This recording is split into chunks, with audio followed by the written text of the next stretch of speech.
Afgelopen weekend was het feest in de Vredepeel. Voor de 60ste keer vonden daar de Vredesfeesten plaats. We hebben nu weer een echte kermis.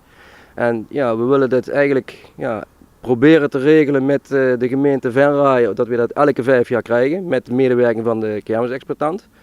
En ja, de Vredefeesten, het is maar een klein dorp.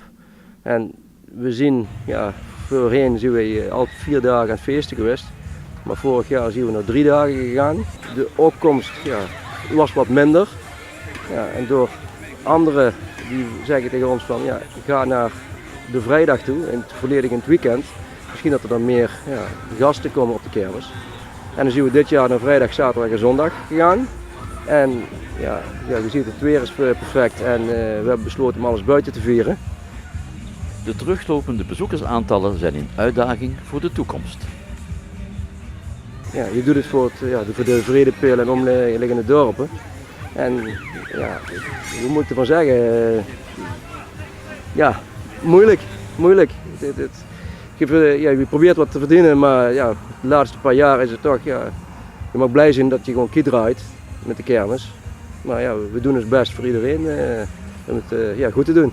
Je probeert het gewoon voor de mensen in de Vredepeel en omliggende dorp gezellig te maken, maar ze komen niet allemaal meer. Dus en het wordt steeds moeilijker, zal ik het zo zeggen.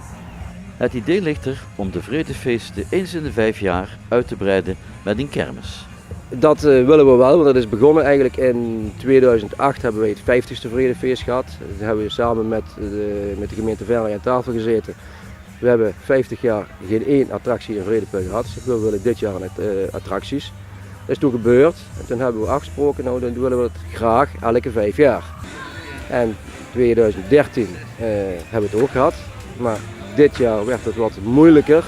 Want er waren toch wel kerkdorpen in de gemeente Venray die eigenlijk geen kermis meer kregen. Maar dat is wel door met medewerking van de gemeente en met Ster Events is het toch wel mogelijk dat die kerkdorpen nu toch een kermis krijgen, wat ik toch belangrijk vind. Maar voor de Vredepeel elk jaar een kermis neer te zetten, dat heeft hier geen zin. Ik zeg voor 240 inwoners, dat is leuk. Maar wij hopen dat we dat met de gemeente Venray kunnen regelen. En met de heer Sterrenberg van de attracties, om dat elke 5 jaar voor elkaar te krijgen. Het feest in het kerkdorp werd zondag met een grote dorpsbarbecue afgesloten.